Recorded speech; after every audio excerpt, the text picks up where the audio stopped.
Hello बेटा जी, क्या हाल चाल है।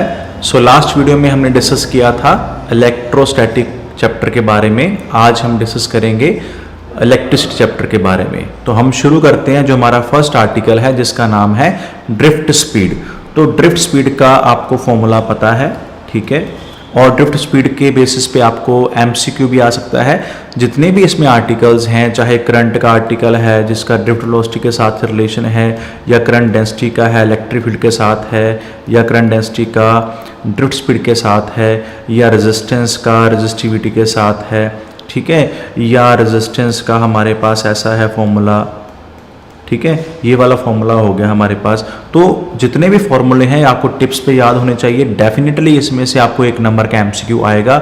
2 वायर होगी, उसकी कोई ना कोई डिमेंशन चेंज कर देगा, लेंथ चेंज कर देगा, एरिया चेंज कर देगा, डेंसिटी चेंज कर सकता है। तो अलग अलग पोटेंशियल पे करंट कितना होगा, ड्रिफ्ट वेलोसिटी क्या कितनी होगी, ठीक है। तो जो सबसे इंपॉर्टेंट पार्ट है इन आर्टिकल्स का वो ये है कि जो रेजिस्टेंस या रेजिस्टिविटी का है, जो हमें पता है कि ये जो 2 फैक्टर पे डिपेंड करता है।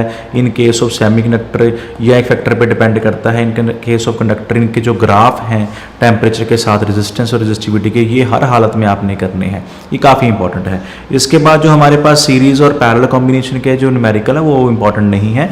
और जो हमारे पास सिंगल सेल है, ठीक है, उसकी जो इंटरनल रेजिस्टेंस का आपके पास जो आर्टिकल है, ठीक है, उसका जो फॉर्मूला है आपने ध्यान से याद करना है। इसके बेस पे जितने भी ग्राफ हैं, 3 या 4 ग्राफ आपको मिल जाएंगे, वो आपने हर हालत में करने हैं। ग्राफ के बेसिस पे आपको क्वेश्चन भी आ सकता है और आपको न्यूमेरिकल भी आ सकता है। जैसे इस तरह से आपके पास ग्राफ है, ये वाला ग्राफ भी आपको आ सकता है। इसके बाद जो सेल की मिक्सिंग है, चाहे सीरीज में है, पैरेलल में है या मिक्सिंग में है, तो इसके अगर आपको आर्टिकल डिफिकल्ट लगते हैं तो बस आप ये याद रखिए कि करंट की वैल्यू किस केस में मैक्सिमम होती है और किस केस में मिनिमम होती है, ठीक है जी।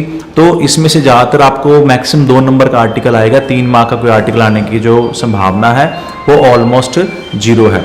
इसके बाद हमारे पास जो नेक्स्ट पार्ट आता है इस चैप्टर का वो है किरचॉफ्स लॉ, ठीक है।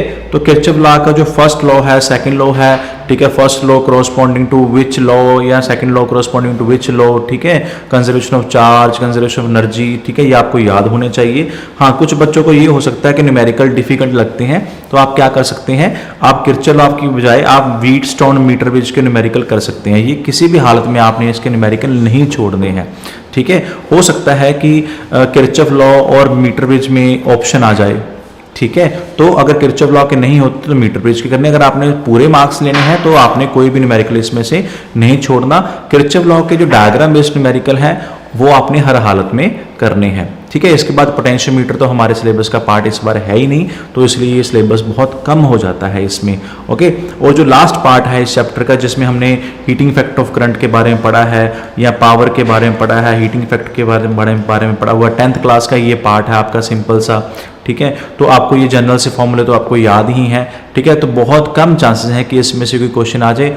हो सकता है कि 1 नंबर का एमसीक्यू वो डाल दें, ठीक है। तो चैप्टर 2 काफ़ी इंटरेस्टिंग है, तो आपने इसको ध्यान से करना है। आपको अगर किसी आर्टिकल की डेरिवेशन में या किसी न्यूमेरिकल में, किसी कंसेप्चुअल क्वेश्चन में डाउट है तो आप कमेंट बॉक्स में डाल सकते हैं, ठीक है। तो ऑल द वेरी बेस्ट। तो नेक्स्ट वीडियो में हम मिलेंगे जिसका नाम है मैग्नेटिक इफेक्ट ऑफ करंट। तो डिस्कस करेंगे कि उसमें क्या क्या इंपॉर्टेंट है। तब तक के लिए have a nice day, thank you.